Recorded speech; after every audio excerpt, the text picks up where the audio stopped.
c'est filtrer l'air pour éliminer les impuretés, d'accord?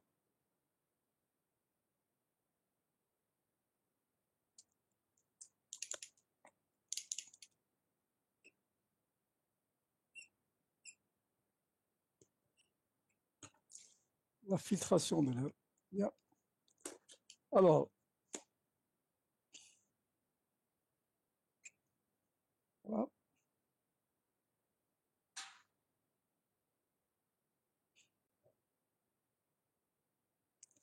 Filtration de l'air. Donc, en fait, surtout, donc, pour éliminer les impuretés, de l'air que vous allez souffler dans les locaux, etc. D'accord? Donc, la qualité, premier qu'important, c'est la qualité de l'air et les règles de conception des filtres et des installations. D'accord?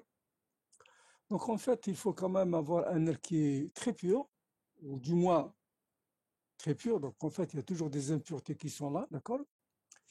Et ces impuretés, elles sont, si vous voulez, dues à quoi? Premièrement, c'est le facteur d'humidité. D'accord? Vous avez aussi l'incidence du recyclage de l'air et surtout les matériaux constitutifs du bâtiment ou du mobilier que vous avez dans votre local.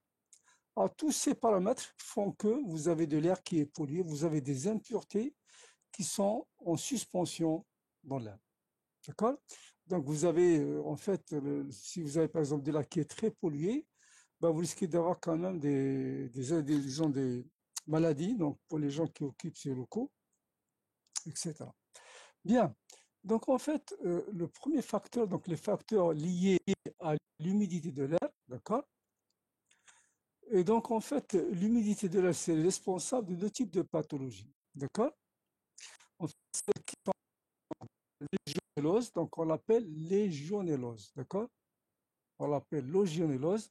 Donc, s'il y a des bactéries qui se développent, donc chaudes et stagnantes, donc dans les eaux qui sont relativement chaudes et qui ne bougent pas, d'accord? Vous avez donc des bactéries qui vont se développer, d'accord?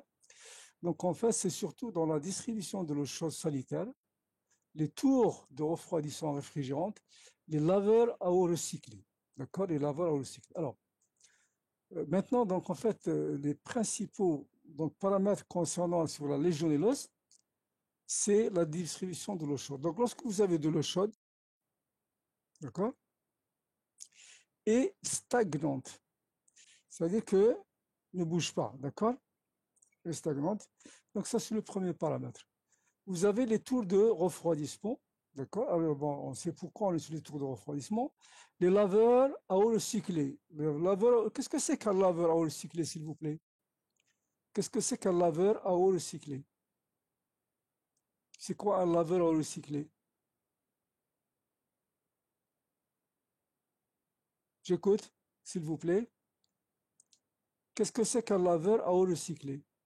C'est lorsque vous humidifiez, d'accord?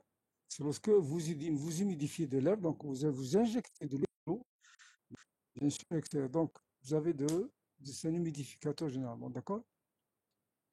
Donc vous avez donc en fait ces trois paramètres sont liés à l'humidité, donc il faudrait quand même qu'il y ait pour éviter le développement des moisissures, d'accord?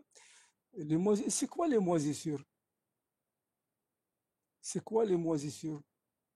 Ce sont des champignons. Ce sont des champignons qui se développent. Alors, je vous prends un cas très simple. Un cas très simple que vous voyez tous, d'accord?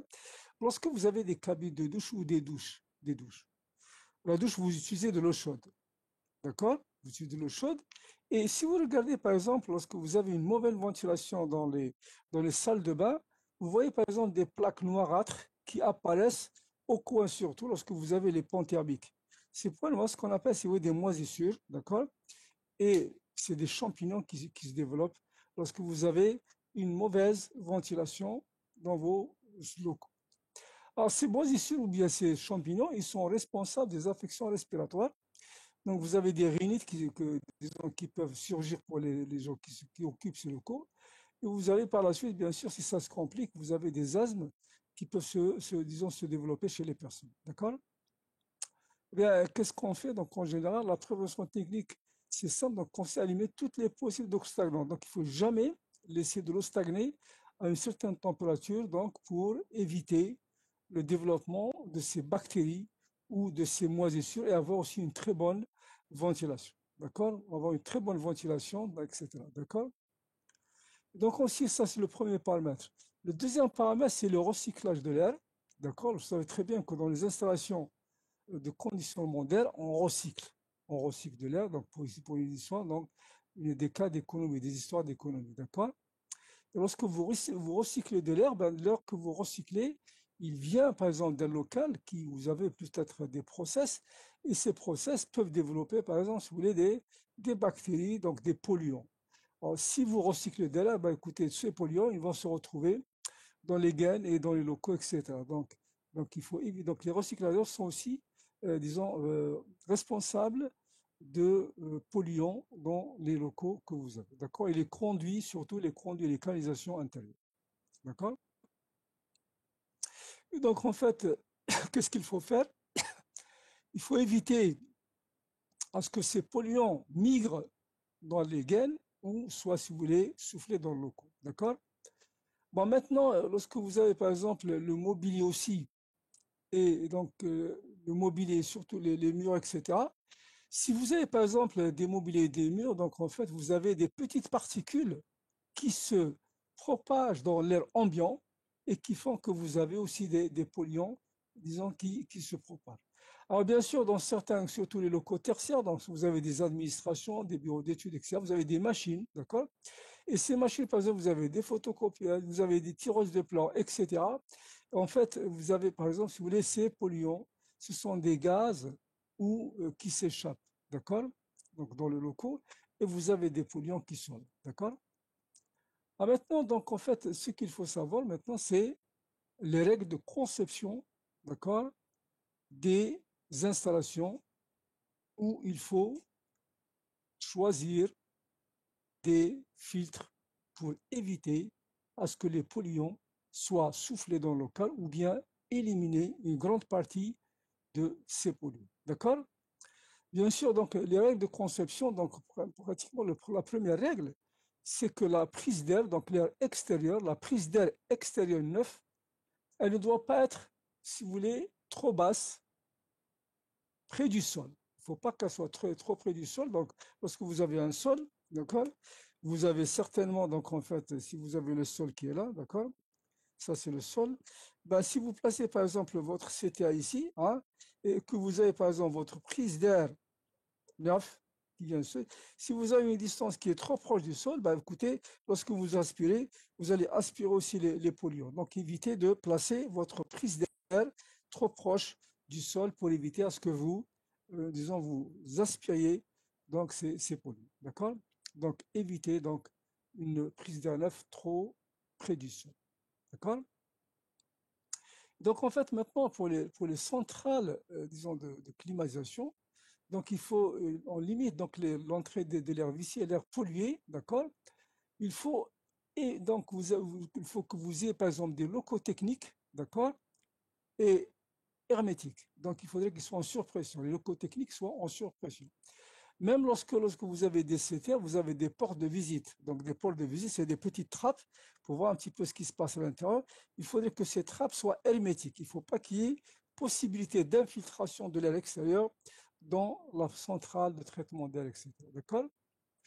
Aussi, donc, lorsque vous avez un humidificateur, ce qu'on avait appelé tout à l'heure les laveurs d'air, lorsque vous avez par exemple des vitesses qui sont relativement importantes, donc supérieures déjà à 2 mètres, 2,5 mètres par seconde, il faut utiliser ce qu'on appelle un système par goutte. Donc, ce qu'on appelle un éliminateur de gouttes, d'accord? Un séparateur de gouttes, plus exactement, pour éviter à ce que l'eau migre dans les gaines et elle va se, disons, stagner.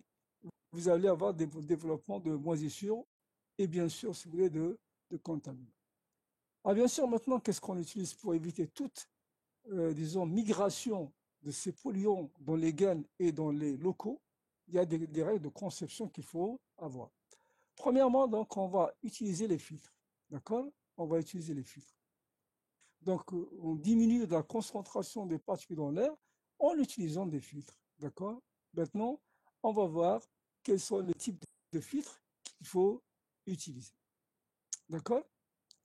Et donc, en fait, les filtres, vous avez par exemple ce qu'on appelle, sont classés selon la norme Uniclimat ou Eurovent, on va la voir tout à l'heure. Donc, vous avez par exemple, dans une centrale de climatisation, donc vous avez déjà une première batterie de filtres à l'entrée de la CTA.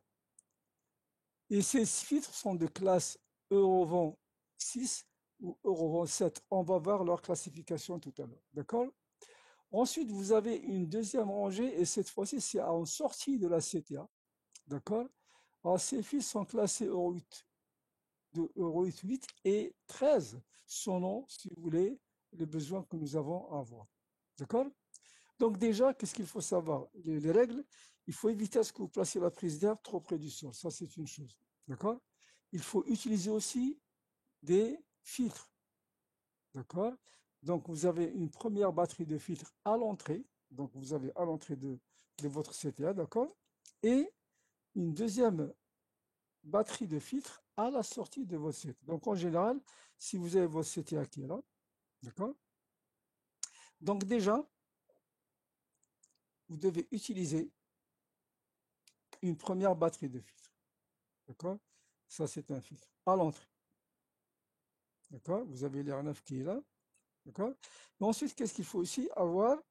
Utiliser une deuxième batterie de filtres à la sortie. Et bien sûr, ces filtres, ils sont classés. On va voir comment les choisir. D'accord? Alors, bien sûr, maintenant, donc, lorsque vous utilisez des filtres, on va voir quels sont les types de filtres, de formes, etc. et comment ils sont choisis. Première, si vous voulez, règle, il faudrait quand même que les filtres soient accessibles pour le nettoyage. Il faudrait que les filtres soient accessibles pour pouvoir les nettoyer. C'est comme un filtre de moteur de voiture pratiquement. Donc vous le changez, vous le nettoyez, c'est ça, d'accord? Donc en fait, première possibilité, il faut qu'il soit accessible pour être nettoyé correctement, d'accord? Ensuite, lorsque vous avez par exemple au niveau des récupérateurs de chaleur, d'accord? Alors qu'est-ce que c'est qu'un récupérateur de chaleur? Qu'est-ce que c'est qu'un récupérateur de chaleur, s'il vous plaît? Qu'est-ce que c'est qu'un récupérateur de chaleur? Est-ce que quelqu'un peut nous guider? Non? Un récupérateur de chaleur, si vous avez par exemple une CTA, qui est là, d'accord?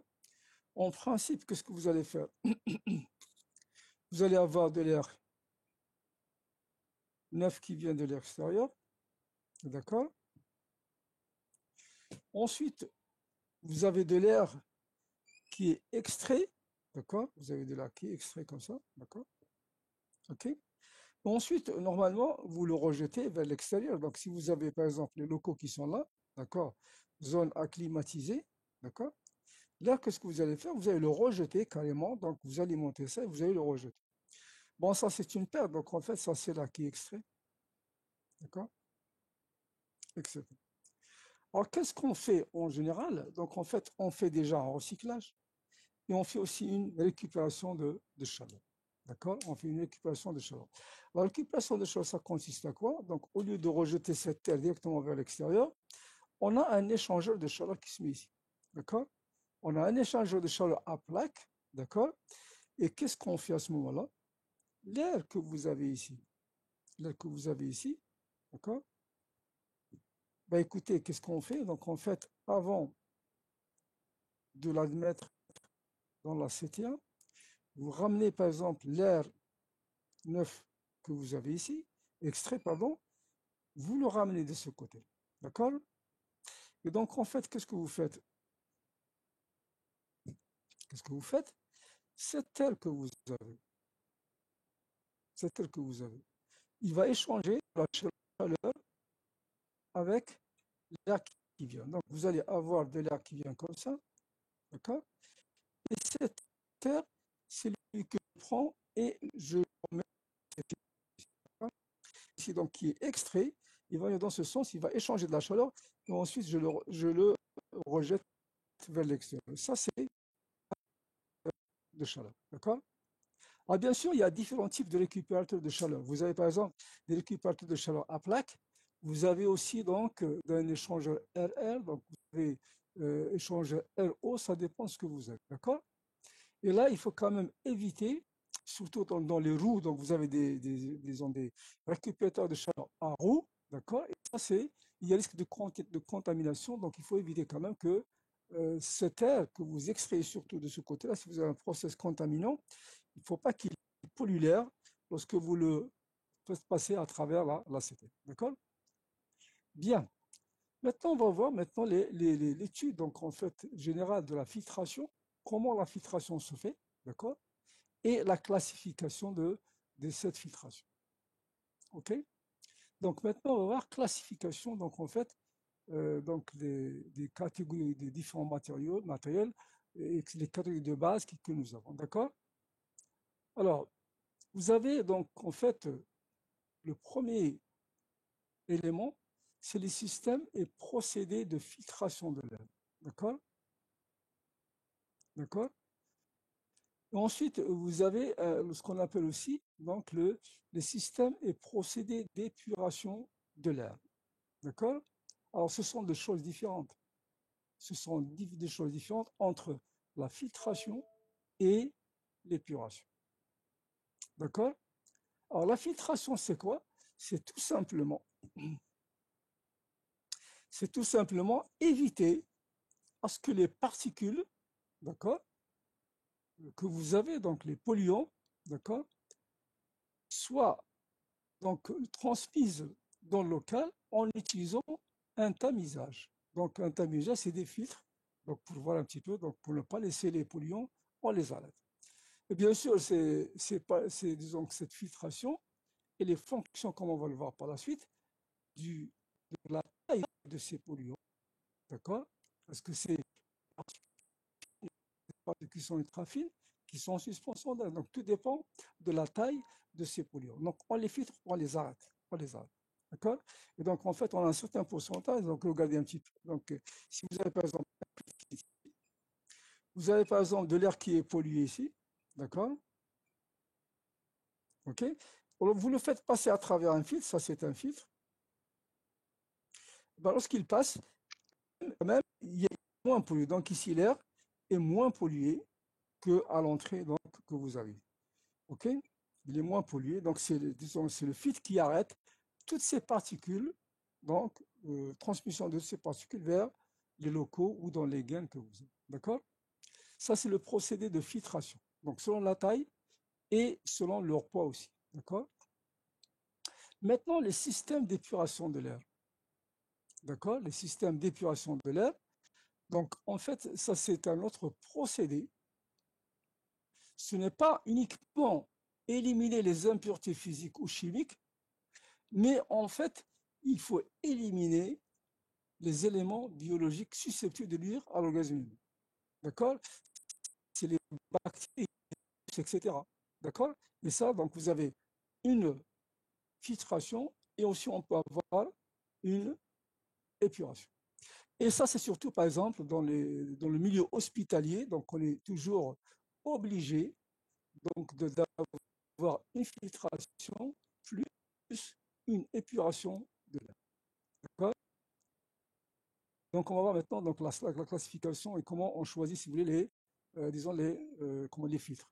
Par exemple, vous avez, par exemple, dans les salles informatiques, donc, en fait, dans le milieu hospitalier, on a besoin d'une filtration et d'une épuration. D'accord?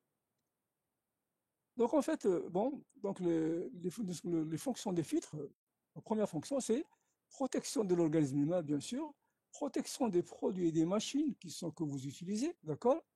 Et protection aussi des composants, des installations de climatisation d'une manière générale, et bien sûr, protection de l'environnement lorsque vous avez des rejets de l'air pollués, d'accord? Des rejets de l'air pollués. Donc, on va maintenant voir, donc les filtres sont classés selon ce qu'on appelle leur efficacité. Il parle des filtres, l'efficacité. On va voir qu'est-ce que c'est. D'accord? Maintenant, on va voir maintenant les origines des particules. Les origines des particules, vous avez les origines naturelles qui sont dues aux érosions du vent, hein, donc c'est les poussières naturelles qui se soulèvent ou c'est dû à l'érosion. Donc l'érosion, c'est quoi? C'est les particules qui se détachent de la croûte terrestre et de l'environnement que nous avons. Maintenant, vous avez donc les polluants aussi, donc les particules polluantes, c'est les activités humaines. D'accord? C'est les activités humaines, donc tout dépend, si vous voulez, disons, de l'activité des personnes. Alors, si vous êtes allé au repos, ben, vous dégagez moins de polluants, d'accord? Ben, si vous avez une grande activité, vous risquez de dégager beaucoup de, disons, de polluants. D'accord? Maintenant, donc, vous avez aussi les processus industriels, les conditions et fumées, les exploitations minières et agricoles, donc tout ce qui, donc disons, les gaz qui sont utilisés dans l'industrie, d'accord? Et dans l'agricole aussi, d'accord? Maintenant, donc, les polluants les plus courants que nous avons, donc on fait ce qu'on appelle les champignons allergènes, c'est les champignons allergènes, donc moisissures, type moisissure, etc. Vous avez aussi donc les bactéries, d'accord? Vous avez les particules de fibres de verre qui sont très mauvaises, d'accord? La laine de verre, etc.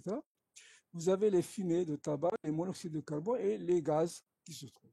Mais on vient, donc en fait, c'est surtout les moisissures, les bactéries qui sont les plus polluantes. OK? Alors, la nature, donc en fait, de ces particules, vous avez des aérosols, d'accord? Donc, ce sont des petites particules qui sont en suspension dans l'air. Donc, on les classe donc en catégorie des aérosols temporaires et les aérosols permanents, d'accord? Bon, si c'est par exemple temporaire, donc, lorsque vous avez des calmes, des particules retombent, d'accord, et vous avez donc une concentration de polluants dans l'air qui sont relativement faibles, d'accord? Donc, vous avez donc toutes ces particules que nous avons. Donc, même si vous les polluants, vous avez des particules inertes, donc c'est naturel, donc c'est les poussières, etc. Et vous avez des particules vivantes, d'accord, viables. Vous avez les microbes, les germes et les bactéries. Et ça, c'est vraiment très mauvais, d'accord? Bon, maintenant, donc en fait, vous avez toute la classification des caractéristiques des particules et selon leur dimension. Vous voyez sur ce tableau, vous voyez sur ce tableau, en fonction de la taille des particules, d'accord? En fonction de la taille des particules, vous avez donc en fait les techniques de filtration et vous avez les types de polluants, d'accord? Alors regardez s'il vous plaît.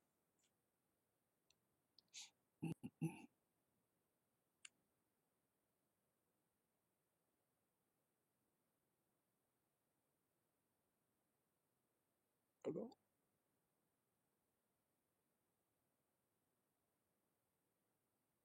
donc regardez dans ce tableau, d'accord? Alors ce tableau, qu'est-ce que vous avez? Donc le diamètre des particules en micromètres. Micromètre, c'est combien? En micromètre, c'est combien? C'est 10 puissance combien? Moins 6, monsieur. Micro. Moins 3, c'est micro, d'accord? OK? En fait, vous avez 0,01. Donc en fait, c'est vraiment en micromètre avec vos 0,01. Donc c'est combien ici? C'est 10 Monsieur, puissance milli, c'est moins moins 3, là, là. pardon? Le milli, ou le moins 3, micro moins 1000, 6. c'est moins 6, pardon, c'est exact, vous avez raison, hein. C'est micro, c'est moins 6, d'accord? Vous voyez un petit peu donc la taille, milli c'est moins exactement 3 et micro c'est moins 6, d'accord? Donc vous avez les tailles ici, donc ça commence à 0,00301, d'accord, micromètre, qui est vraiment très petit, et bien sûr ça va ici jusqu'à 10 000 micromètres. Donc vous voyez par exemple ici, de ce côté-là, c'est visible à l'œil nu, d'accord? Et ça, on ne peut pas les voir. Donc, il faut quand même faire un type de filtration. Alors, regardez maintenant la technique. Donc, vous avez ça, les polluants, c'est les molécules gazeuses, les, donc les poussières en suspension. Vous avez les virus aussi, d'accord? Vous avez les fumées de pétrole, de tabac, les cendres. Vous avez tous les types, si vous voulez, pratiquement, si vous voulez, de polluants que l'on puisse trouver, d'accord? Et vous avez, par exemple, les filtres, les types de filtration que l'on utilise. Par exemple, pour les molécules gazeuses, les poussières en suspension, on utilise ce qu'on appelle des filtres à charbon actif. Vous avez des filtres absolus, vous avez des filtres fins, vous avez des électrofiltres, et bien sûr, vous avez aussi les filtres grossis. On va les voir tout à l'heure comment ils fonctionnent ces différents types de filtres. D'accord? Donc, vous voyez bien que dans ce tableau, en fonction de la taille, si vous voulez, disons, des polluants, d'accord, on va choisir un certain type de quoi? De filtre, tout simplement. D'accord? OK? Est-ce que c'est bon?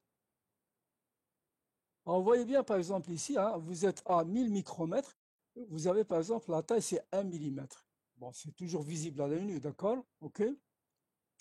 Alors, ici, vous divisez par 10, donc vous avez 0,1 millimètre et ainsi de suite, etc. On va voir maintenant les principes de la filtration. On va voir les principes de la filtration. Les mécanismes ou les principes de la filtration. Donc, le premier type de filtration, c'est ce qu'on appelle les filtres par tamisage. D'accord? Vous avez donc les filtres par tamisage. Le premier, tamisage. Le deuxième, c'est inertie. D'accord?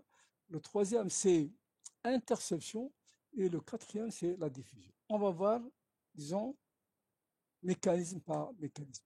Donc, vous avez ici, disons, la filtration par tamisage, effet de tamisage. Ben, je pense que tout le monde connaît l'effet de tamisage, c'est le Rarbel, c'est des tamis. C'est des tamis que vous utilisez, donc vous avez des mailles dans votre, si vous voulez, tamis, et selon la taille de ces particules polluantes que vous avez ici, donc elles sont arrêtées, elles sont stoppées. D'accord? Donc les effets donc, par tamisage, vous l'avez ici. D'accord? OK? Maintenant aussi, donc, vous avez ce qu'on appelle l'effet d'inertie. L'effet d'inertie, le voilà. D'accord? L'effet d'inertie, c'est quoi? Tout simplement, lorsque vous avez des particules qui sont lourdes, bien sûr, qui migrent à une certaine vitesse, qu'est-ce qu'elles font? Elles viennent percuter les éléments de votre filtre. Et comme elles sont lourdes, qu'est-ce qu'elles font? Elles retombent. D'accord? C'est dû à leur poids assez important. Donc, lorsqu'elles percutent les éléments de votre filtre, elles tombent, elles sont récupérées ici, par exemple, etc. Donc, ça, c'est par effet d'inertie. D'accord? Vous avez ça concerne les particules lourdes. L'effet d'inertie, ce sont les particules qui ont un poids plus ou moins important. D'accord? Ensuite, vous avez l'effet d'interception. L'effet d'interception, d'accord? Alors, l'effet d'interception, qu'est-ce qui se passe? Ben, vous avez par exemple ces particules polluantes qui sont là, d'accord? Elles peuvent être près, par exemple, des éléments de votre filtre, d'accord? Comme elles peuvent être, si vous voulez, un peu éloignées. Toutes les particules qui sont très proches, elles sont captées, elles sont interceptées par, disons, les éléments de votre filtre. Ce qu'on appelle, si vous voulez, l'effet d'interception, d'accord? Et ça, c'est surtout, donc en fait, il est dépendant de quoi? Il dépend de la vitesse de l'air. Il dépend de la vitesse. Si la vitesse est certainement relativement faible, à ce moment-là, vous avez une bonne interception de ces éléments pollués. D'accord? Vous avez le dernier effet, ce qu'on appelle l'effet de diffusion. D'accord? Alors, l'effet de diffusion, dans ce ça concerne surtout les particules qui sont de petite taille, qui sont inférieures à 1 micromètre. D'accord? Qui sont inférieures à 1 micromètre. Et à ce moment-là, qu'est-ce qu'elles font? Bon, elles ont un mouvement un peu aléatoire. Donc, elles n'ont pas un mouvement, elles ne suivent pas le courant d'air, elles ont un mouvement aléatoire et donc en fait, elles peuvent venir et percuter, d'accord, les éléments de votre filtre et elles sont retenues. D'accord? Donc en fait, ce qu'il faut retenir, vous avez 4 types, disons, disons, de filtration. Le premier, c'est par tamisage. Le deuxième, c'est par inertie. Le troisième, c'est interception. Et le quatrième, c'est par diffusion pour les particules qui sont relativement très très petites en taille. D'accord? Alors maintenant, donc en fait, en fonction de ce que nous avons vu, on va voir comment classer et faire le choix de ces filtres. D'accord? Et finalement, donc en conclusion, le but de la filtration, c'est d'arrêter les petites particules, d'accord? Et bien sûr, il faut avoir une certaine vitesse, d'accord, dans le média de filtration, etc. Donc, il faudrait que la vitesse frontale ait, si vous voulez, une certaine valeur pour avoir un certain type de filtration, etc. D'accord? Donc, en fait, on va voir maintenant les différents types de filtres. Voilà. Donc, en fait, maintenant, regardez, s'il vous plaît.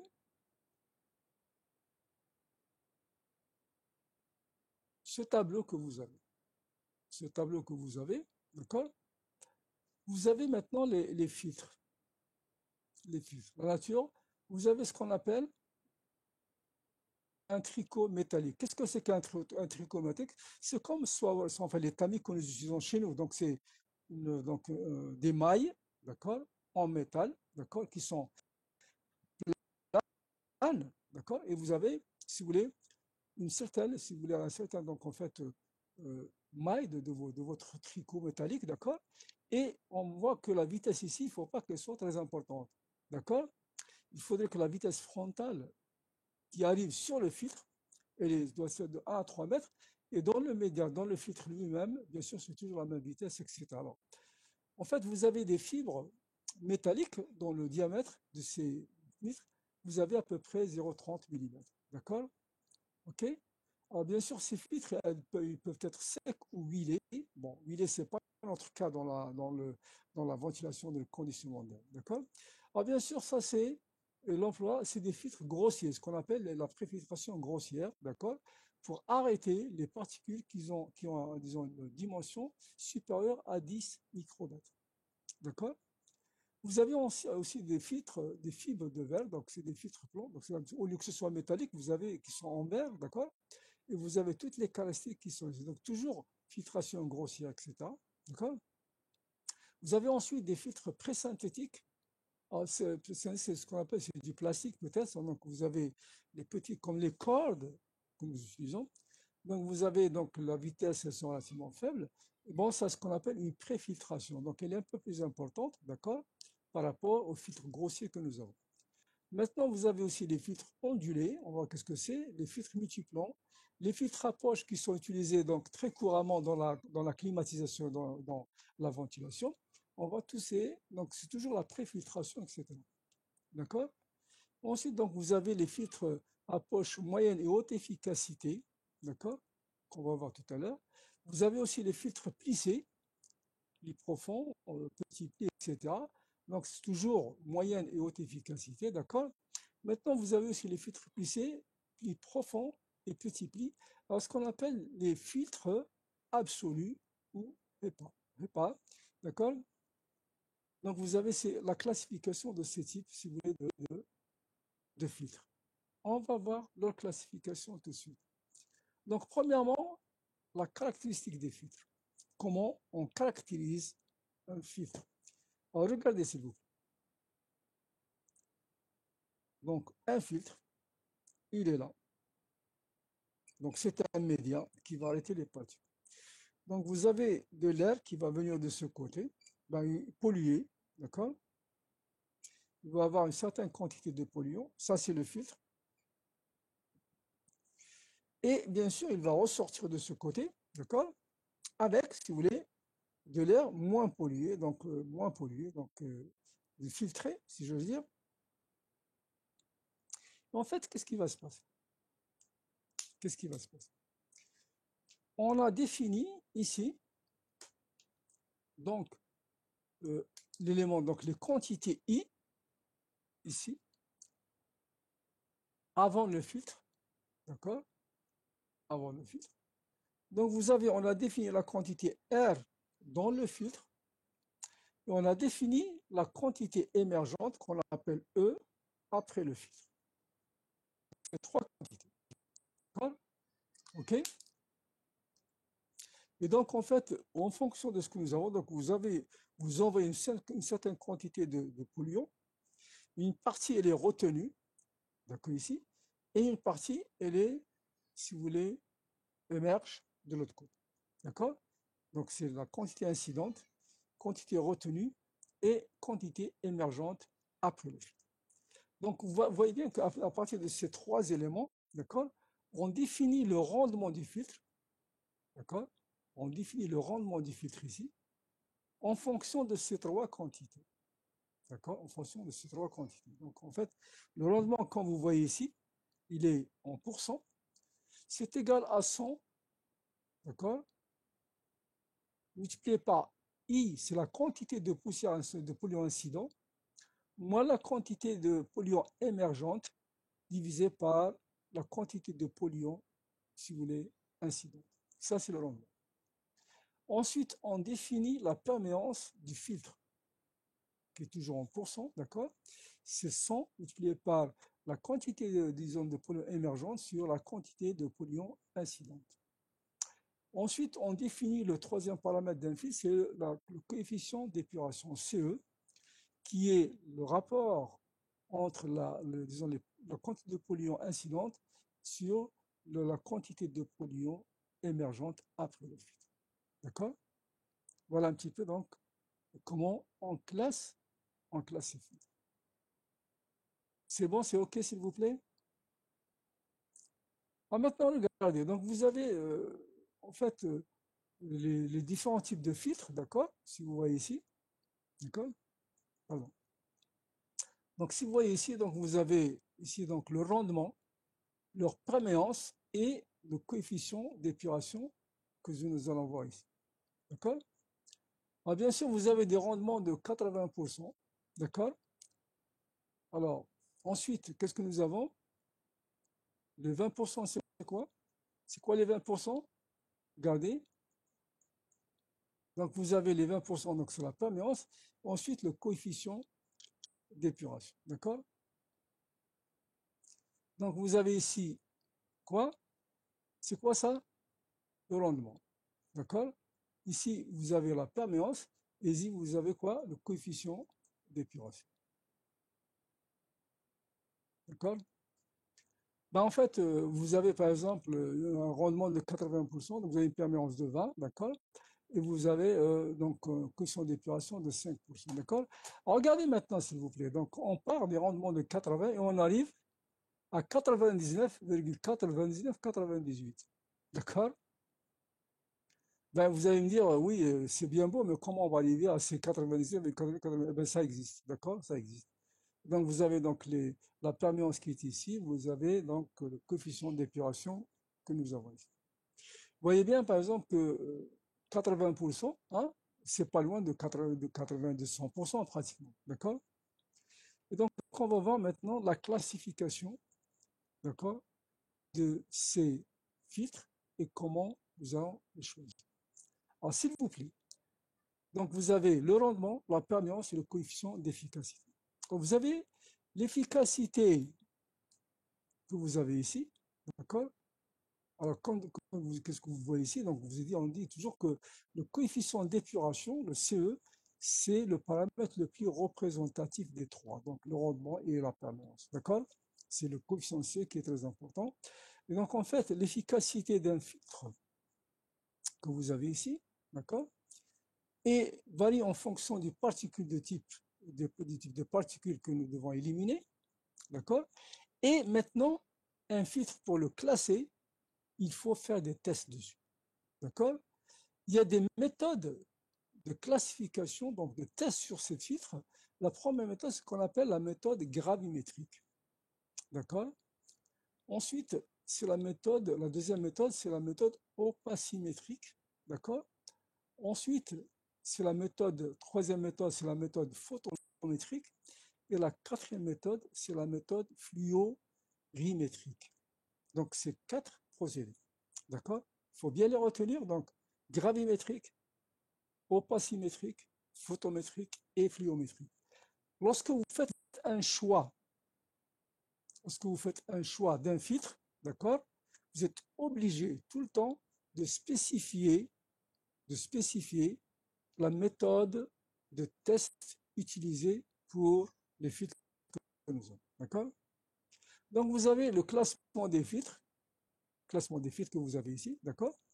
Par exemple, c'est une classification Eurovent, d'accord, etc. Et donc, vous avez 4, 5, vous avez 4, 4, donc c'est une classification Eurovent. Donc, c'est une méthode, c'est une norme que nous utilisons, d'accord, en fonction de l'efficacité. Vous voyez, par exemple, vous avez les filtres de la classe Eurovent 1, EU1, d'accord, et vous avez donc en fait cette efficacité qui est inférieure à 65%. Et en fait, vous voyez ici, le type de test pour l'avoir créé, c'est ce qu'on appelle méthode gravimétrique. Gravimétrique, d'accord? Vous avez ensuite le UE2, c'est toujours entre 65 et 80%. C'est toujours la méthode de test, c'est gravimétrique, etc. Donc gravimétrique, jusqu'à EU4. Ça, c'est des filtres grossiers en général, d'accord? Ok? Ensuite, vous avez le U5 jusqu'à EU7, d'accord? Et ça, c'est quoi? C'est opacimétrique. Alors, qu'est-ce que ça veut dire gravimétrique et qu'est-ce que ça veut dire opacimétrique, s'il vous plaît? Qu'est-ce que ça veut dire opacimétrique et gravimétrique? J'écoute. Est-ce que quelqu'un peut nous éclairer? Est-ce que quelqu'un peut nous éclairer? J'écoute. Qu'est-ce que c'est une méthode de test gravimétrique et une méthode de test opacimétrique et bien sûr photométrique? Gravimétrique, regardez comment on fait. Donc vous avez une certaine quantité de polluants qui passe au travers, d'accord? Ensuite, vous avez une certaine quantité, par exemple, qui est retenue, bien sûr, qui tombe ici, etc. Donc, c'est le, disons, comment dirais-je, le test, il est fait en fonction de la quantité de polluant qui est retenu, que l'on retrouve dans votre filtre. D'accord? C'est par effet gravimétrique. Maintenant, opacimétrique, vous savez très bien que lorsque vous avez un élément qui va se polluer, d'accord, il a tendance à laisser passer moins, il va devenir, si vous voulez, un peu sombre, d'accord? Il va devenir un peu opaque.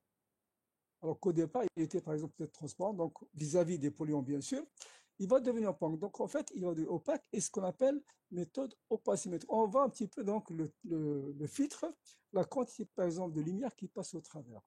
Et on le classe qu'on appelle la méthode opacimétrique.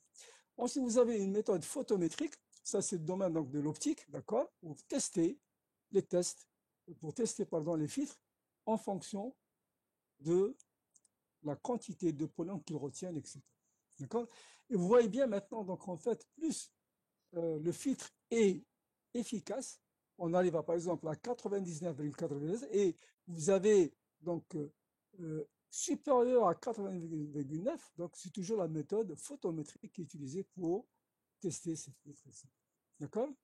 Alors ce qu'il faut retenir, donc la certification c'est Eurovent, d'accord? Alors bien sûr, vous avez aussi une autre méthode américaine, donc ce qu'on appelle les filtres HEPA, d'accord? D'accord, les filtres HEPA.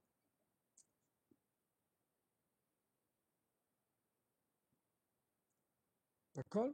Ça, c'est américain, donc en fait, c'est les filtres HEPA, d'accord? Pour les, disons, en fait, vous avez la classification Eurovent pour les Européens, d'accord? Bien. Donc, on revient un petit peu, donc maintenant, donc on va classer en fonction de leur efficacité les filtres. On va les classer. D'accord? Lorsque, par exemple, vous avez l'efficacité qui est comprise en 50 et 74, c'est surtout les types, ce qu'on appelle les filtres grossiers. D'accord? C'est des filtres grossisseurs. Donc, en fait, ils éliminent surtout les particules qui ont de gros diamètres. D'accord? Et bien sûr, le domaine d'application, donc vous avez un petit peu les particules que nous avons ici. Donc, c'est surtout là que des fibres textiles, les insectes, etc. Donc, ils sont inefficaces quand on les parle de fumée, etc. Vous avez un petit peu maintenant, donc leur application, c'est surtout installation de climatisation en industrie textile, d'accord? C'est les batteries de chauffage, les humidificateurs et ventilateurs. Donc, on les place toujours avant, si vous voulez, ces éléments que nous avons dans le domaine de la climatisation. D'accord? Ensuite, vous avez donc le U2, U3, c'est l'efficacité entre 75 et 80%, d'accord? C'est toujours un petit peu donc, grossier, toujours. C'est des filtres grossiers, d'accord? Et vous avez leur application, et bien sûr, qu'est-ce qu'ils peuvent retenir, d'accord? Ce sont ce qu'on appelle aussi des préfiltres. C'est des préfiltres, d'accord? Et on les retrouve par exemple ici dans les climatiseurs de voiture. Climatiseurs de voiture, d'accord? Maintenant, vous avez donc, ça c'est les filtres grossiers, donc lorsque les filtres supérieurs à 85%, donc c'est le U3 et U4 toujours. Donc vous avez leur domaine d'application que vous avez, donc ici, les armoires de climat, les préfiltres de climatisation et ce qu'on appelle les rideaux d'air pour les magasins et alimentation. Alors, qu'est-ce que c'est qu'un rideau d'air, s'il vous plaît? Qu'est-ce que c'est qu'un rideau d'air en climatisation? Un rideau d'air, c'est tout simplement, d'accord? Lorsque vous avez, par exemple, vous avez un local que vous avez ici, d'accord? Imaginons que vous avez un local et vous avez une entrée. Donc ça, c'est l'entrée de votre local. Ça peut être un magasin, ça peut être n'importe quoi. Alors, les rideaux d'air, c'est que ce qu'on fait, on utilise un élément de climatisation là, donc qui va souffler de l'air comme ça, verticalement. D'accord? Ça, c'est de l'air soufflé verticalement. D'accord? Et c'est ce qu'on appelle les rideaux d'air pour empêcher, surtout en été, l'air chaud de pénétrer directement dans votre local. Donc vous faites une barrière, c'est ce qu'on appelle un rideau d'air. D'accord? Donc pour les magasins d'alimentation, les grandes surfaces, peu importe, etc. Maintenant, ça c'est les filtres grossiers. Maintenant, on arrive aux filtres fins que nous avons ici. D'accord? On arrive aux filtres fins. Et bien sûr, les filtres fins, écoutez, leur effet, c'est l'efficacité, c'est qu'on fait entre 40 et 69%. Donc, c'est les U5, donc à partir du U5, donc nous avons des filtres fins, d'accord? Et bien sûr, cette fois-ci, alors les premiers, la méthode d'essai, c'était la méthode gravimétrique. Les filtres fins, la méthode d'essai, c'est la méthode opacimétrique, d'accord? Et vous avez une efficacité qui est entre 40 et 69%. Alors, vous avez les caractéristiques, qu'est-ce qu'il élimine en fonction du tableau que nous avons tout à fait au début, d'accord? Selon la taille des polluants, d'accord? Et vous avez toujours leur utilisation que nous avons ici. L'utilisation, donc en fait, c'est toujours dans le domaine de la climatisation, donc, et pour certains types de locaux, etc. D'accord? Vous avez toujours, donc en fait, les EU6 jusqu'à EU7, d'accord? Et bien sûr, vous voyez bien que ces types, on les utilise par exemple dans les installations de laboratoire, salles de soins des hôpitaux, bureaux, théâtres, etc. D'accord? Vous avez donc toutes les applications que nous avons ici. D'accord?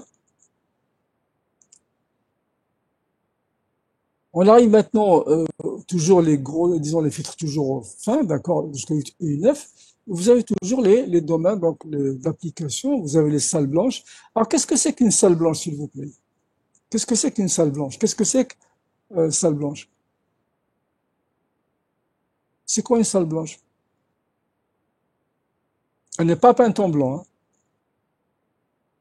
Qu'est-ce que c'est qu'une salle blanche, s'il vous plaît? Est-ce que vous êtes avec moi ou vous êtes ailleurs? Allô? Oui, monsieur, أنا معك. Alors, qu'est-ce que c'est qu'une salle blanche? Aucune information? Oui, j'écoute. Allez-y, donnez-moi quelque chose, même si c'est faux. Allez. Qu'est-ce que Les c'est qu'une salle? frigos, monsieur. Pardon? Les frigos. Non. Une salle blanche, c'est surtout, par exemple, ماشي وين يديروا Les لي hôpitaux. monsieur. oui, oui, Les... j'écoute. كاين فيهم دي تخيك دا نوكليير ولا شيميك دي Vous- زيكسبيريونس. En fait, c'est des locaux où, par exemple, si vous voulez, vous avez les technologies assez high-tech, comme on dit. D'accord? OK? Donc, vous avez technologie de pointe. Et à ce moment-là, vous devez avoir des polluants pratiquement inexistants. D'accord? Vous êtes donc très, très réduit. Ce qu'on appelle les salles blanches. Donc, c'est un process bien défini. D'accord? Ensuite, vous avez les salles, donc le bloc opératoire. D'accord?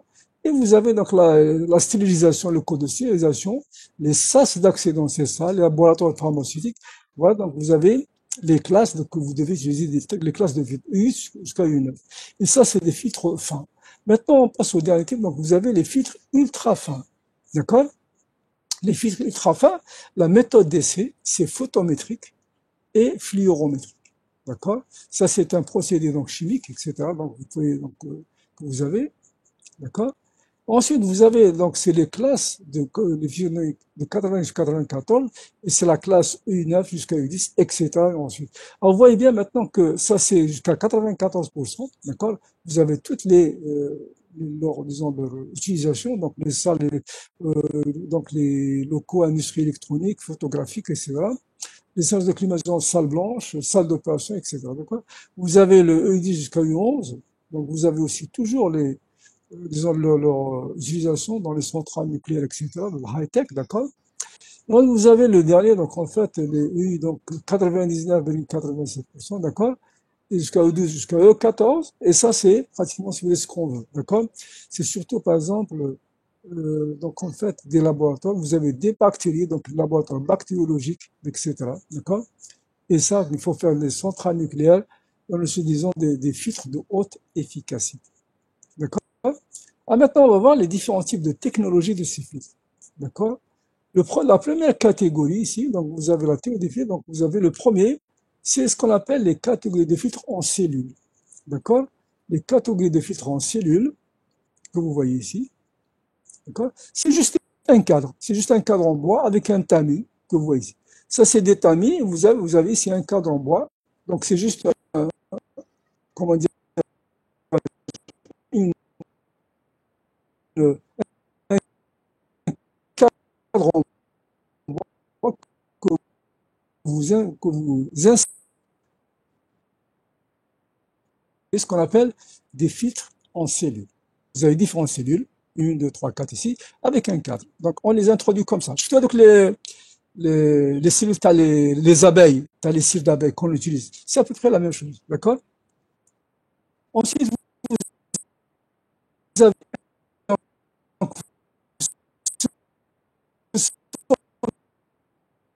des panneaux tout simplement angulaires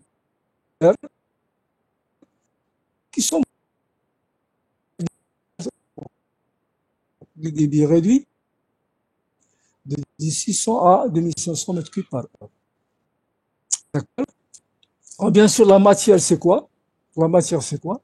Soit des filtres métalliques, et on peut mettre de l'huile, d'accord? En papier, plastique, peu importe. D'accord? Alors, action électrostatique, donc en fait, c'est pour arrêter, disons, les particules par effet de l'électricité statique. D'accord? Maintenant, les pertes de charge qui peuvent occasionner, donc en fait, vous avez de 15 jusqu'à 5 pour les filtres rectangulaires. Deuxième catégorie, c'est ce qu'on appelle les filtres poches. Vous avez toujours des. Et ce type de filtre, il est courant dans les installations de climatisation. Il est très courant. D'accord? Alors, qu'est-ce qu'on a fait maintenant? Donc, en fait, tout à l'heure, vous avez juste cette surface-là qui était utilisée pour dépolluer. Maintenant, on a agrandi les surfaces. Vous avez cette surface de ce côté, et vous avez ici la surface latérale, et vous avez surtout les surfaces latérales. Donc, qu'est-ce qu'on a fait? On a agrandi la surface de filtrage. On a agrandi la surface de filtrage. Donc, si vous voulez, c'est des filtres à poche. Alors, ces filtres à poche, donc, vous avez toujours jusqu'à 100 à 150 pascal de perte de charge, etc. D'accord? Ensuite, vous avez donc les filtres automatiques ou déroulement. Donc, en fait, c'est des filtres qui avancent automatiquement par moteur électrique. Donc, ils sont pollués, ils sont en haut de ce côté. D'accord? Donc, on teste donc, en fait, le degré de pollution de ces filtres. On les place pour présenter une surface saine, moins polluée par rapport à ce que nous avions au début. Automatique ou à déroulement. Bien sûr, vous avez tous les filtres qui peuvent être utilisés de 15 jusqu'à 20 000 m3. D'accord? Bon, donc je vais ici. Donc en fait, la perte de charge est fonction de la rétention, donc en fait, du degré de pollution de ces filtres, d'entraîtrage de ces filtres. Ensuite, qu'est-ce que nous avons? Nous avons des filtres en dièdre. En des filtres en dièdre, qu'est-ce que vous avez? Donc en fait, l'air pollué, il arrive de ce côté, ici, et il ressort de ce côté. Donc en fait, qu'est-ce que vous avez fait? Vous avez agrandi la surface tout simplement. Vous avez multiplié la surface par 2, d'accord? Maintenant, ces types de filtres, ils sont conçus pour des vitesses qui sont relativement très faibles, 0,2 à 0,5 mètres par seconde, d'accord? Et donc en fait, ils sont utilisés surtout pour les salles blanches, et dans le domaine pharmaceutique, donc de santé, etc. D'accord? Vous avez maintenant en fait, la cinquième catégorie des filtres divers. Donc, en fait, ces filtres sèches, bain d'huile, démontre par exemple les filtres, vous voyez un petit peu donc les filtres de voiture que nous utilisons dans le monde. D'accord? C'est clair? Ensuite, vous avez donc les électrofiltres. C'est quoi? C'est de l'ionisation. Donc, vous avez des ions qui vont capter, donc en fait, ces particules. Bien sûr, ils avaient de la haute tension quand même qui est là, il faut faire très attention, d'accord? Qui va jusqu'à 12 000, jusqu'à 15 000 volts. Donc, on continue et vous êtes chargé, bien sûr, vous avez toutes les charges, donc soit négatives, soit positives. Elles sont captées, donc, par disons, comment dire, le champ que vous créez au niveau de votre. Et ça, donc, vous avez aussi donc, des vitesses relativement importantes. Vous avez aussi donc des débits qui sont relativement aussi importants. D'accord? Est-ce que c'est bon, s'il vous plaît, là? Est-ce que c'est bon? S'il vous plaît. Est-ce que vous avez des questions à poser? J'écoute. J'écoute. Ah ouais, maintenant, voilà, maintenant on arrive quand même, on a utilisé la filtration, d'accord? Ok? Maintenant, il y a quand même un problème important que nous devons, si vous voulez, comment dirais-je, étudier et voir. Vous savez très bien que lorsque vous avez un local, pour éviter l'entrée des polluants, qu'est-ce qu'on fait? On utilise des filtres, d'accord? On utilise des filtres, d'accord? Est-ce que c'est clair? Maintenant, il y a aussi quand même un autre procédé pour éviter à ce que les polluants ne rentrent dans les locaux que nous avons, d'accord? Et en fait, regardez, qu'est-ce que nous avons ici?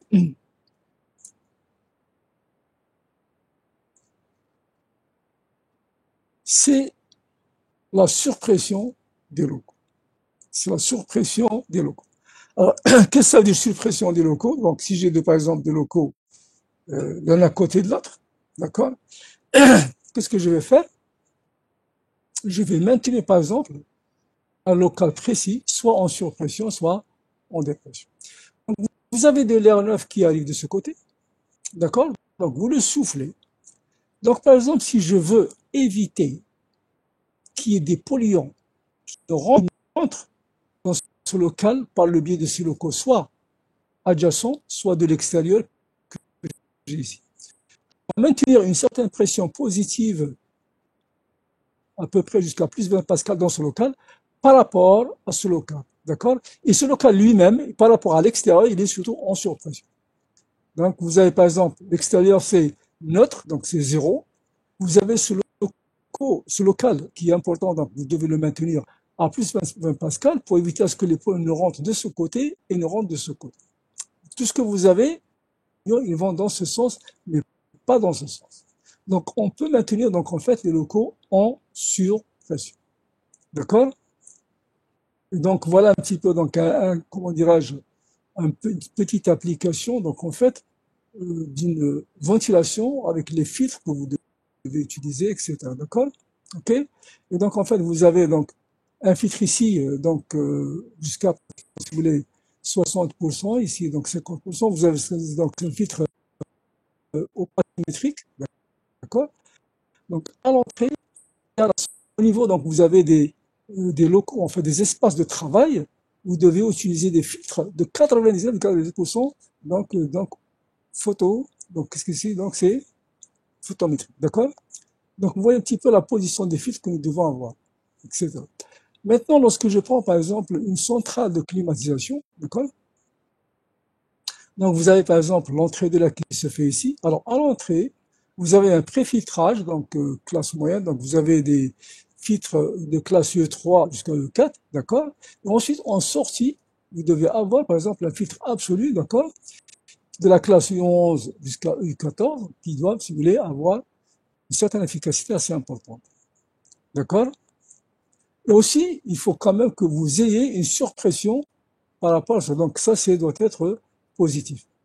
Bien sûr, par rapport donc sur le local et par rapport, si vous voulez, à l'environnement. Donc, on peut utiliser les filtres plus la surpression dans les locaux pour arrêter l'introduction des polluants. Est-ce que c'est clair? Oui? Est-ce que c'est clair, s'il vous plaît? Oui? Oui, monsieur. Très très bien. Maintenant, on arrive maintenant donc ce qu'on appelle les taux de renouvellement d'air, etc. Alors, mais je pense que personne ne m'a posé la question comment on peut maintenir la surpression dans ces locaux. Moi, j'attendais quand même une question de votre part. De comment on peut maintenir, par exemple, si vous voulez, c'est cette surpression, bien sûr, ou aussi dépression, peu importe, dans les locaux. Alors moi, je vous pose la question, comment peut-on maintenir une surpression ou là une dépression dans un local précis? J'écoute. J'écoute. Allez.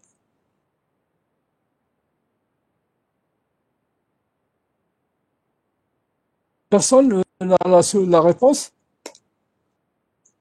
s'il vous plaît. Bon, supposons, je veux maintenir par exemple le local en surpression. D'accord? Si je dois maintenir par exemple un local en surpression, donc pression positive, qu'est-ce que je fais? Normalement, j'introduis un certain débit d'air. D'accord? Donc soufflé, que j'appelle, et vous avez un certain débit d'air, donc extrait de l'eau. Alors, si MAS égale MAE, vous avez un local neutre. Vous avez un local qui est neutre, et bien sûr, ni surpression, ni dépression. Ni dépression. D'accord? Parce que vous avez un local neutre. Maintenant, si MAS, d'accord, est supérieur à MAE, qu'est-ce que j'ai? Qu'est-ce que j'ai? C'est-à-dire que l'air que vous extrayez, il est moins important que l'air, il est plus petit que l'air que vous soufflez. Est-ce que j'ai surpression ou la dépression? J'écoute. J'écoute. En principe, Normalement, c'est suppression, hein. surpression. C'est une surpression, vous avez positif. D'accord? Maintenant, le dernier cas, bien sûr, on n'a pas le choix. Si MAS est inférieur à MAE, vous avez une dépression. D'accord? Vous avez une dépression. Alors, vous allez me dire quand est-ce qu'on a une dépression, quand est-ce qu'on doit utiliser la dépression, quand est-ce qu'on doit utiliser la surpression. Généralement, la surpression, c'est pour éviter, d'accord, à ce que les polluants ne rentrent à l'intérieur. D'accord? Ça, c'est lorsque vous avez la surpression. D'accord? Pour éviter à ce que les polluants, ne rentrent. Donc, c'est supérieur par rapport à ce que vous avez, par exemple, ici, si c'est, par exemple, 0. D'accord? Et ici, si vous avez 20 pascal, si c'est 0, les polluants, qu'est-ce qu'ils ont tendance à partir du local vers l'extérieur, mais pas l'inverse. D'accord? Ça, c'est pas possible. D'accord? Maintenant, si c'est en dépression, qu'est-ce que l'intérêt, c'est quoi d'avoir la dépression? C'est pour éviter à ce que les polluants ne sortent de ce local. Lorsque vous avez une dépression, il faut quand même que les polluants partent dans ce sens. Donc, il ne faut pas qu'ils partent dans ce sens. Et on met le local en dépression. Donc, on garde tous les polluants à l'intérieur. C'est par exemple dans le cas des laboratoires d'analyse. Lorsque vous êtes dans un hôpital, il faut quand même que vous gardez les germes, les bactéries à l'intérieur de l'espace où vous êtes. Non pas les dispatcher dans l'espace où vous travaillez. Est-ce que c'est clair, s'il vous plaît? Est-ce que c'est clair? Oui? Très, très bien. Très, très bien. Et donc, en fait, voilà, disons, je voulais une petite application donc, que vous avez, d'accord? Bah, écoutez, donc, en fait, la diffusion, donc, comment on fait? Donc, vous avez une CTA, d'accord, que vous avez ici, certainement, d'accord? Et ensuite, qu'est-ce que vous faites? Bah, vous avez des préfiltres que vous utilisez, donc, vous avez un préfiltre ici, vous avez un filtre d'une grande efficacité au niveau du local, d'accord?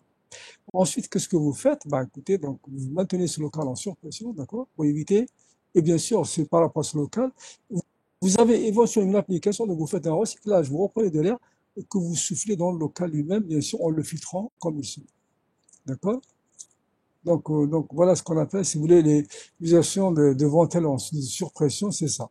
D'accord? Les ventelles de surpression, vous les avez ici. Donc vous prenez un ventilateur et vous ressoufflez, donc vous avez un certain débit que vous ressoufflez, en plus de l'air extrait que vous avez ici. De l'extrait, il est ici pour le recyclage. D'accord? C'est bon? Est-ce que c'est bon, s'il vous plaît? Oui? Vous avez donc aussi un autre type donc d'application. D'accord? Vous pouvez maintenir par exemple ici en surpression, donc vous mettez l'air neuf directement par rapport à ce local, et vous soufflez le local et vous reprenez, vous le soufflez encore, mais surtout ici c'est au niveau d'un espace de travail bien précis, ce n'est pas dans tout le local. Donc vous créez sous une surpression dans un espace de travail bien précis. Par exemple, supposez un petit peu donc, dans les hautes, etc. D'accord? Et ça c'est une ventelle en fait de surpression classique que vous avez. Ok? Et bien sûr, donc en fait, il faut faire très attention à la vitesse.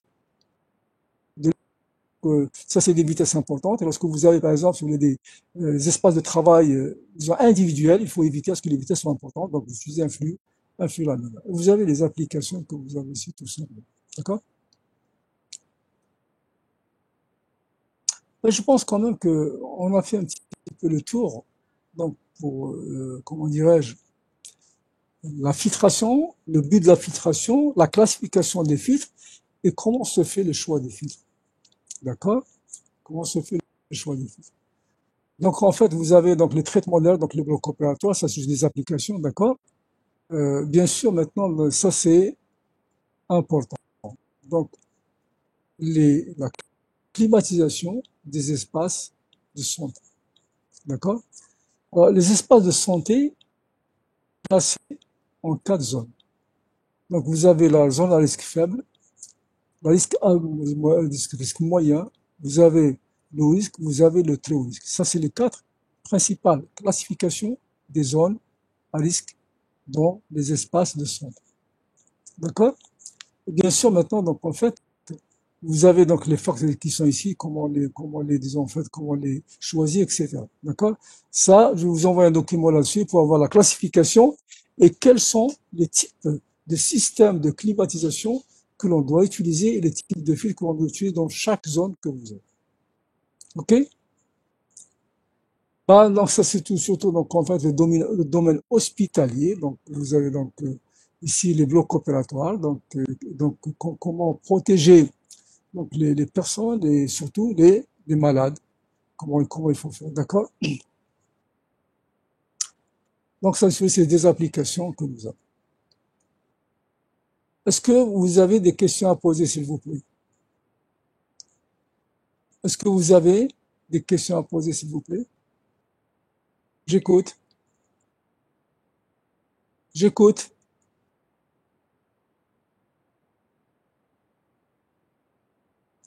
J'écoute. Est-ce que vous avez des questions à poser, s'il vous plaît? Est-ce que vous avez des questions à poser? Non, pas du tout? Est-ce que bon, donc bon, je vous libère. Donc, je vais vous envoyer le document de toute façon pour pouvoir le lire à tête reposée.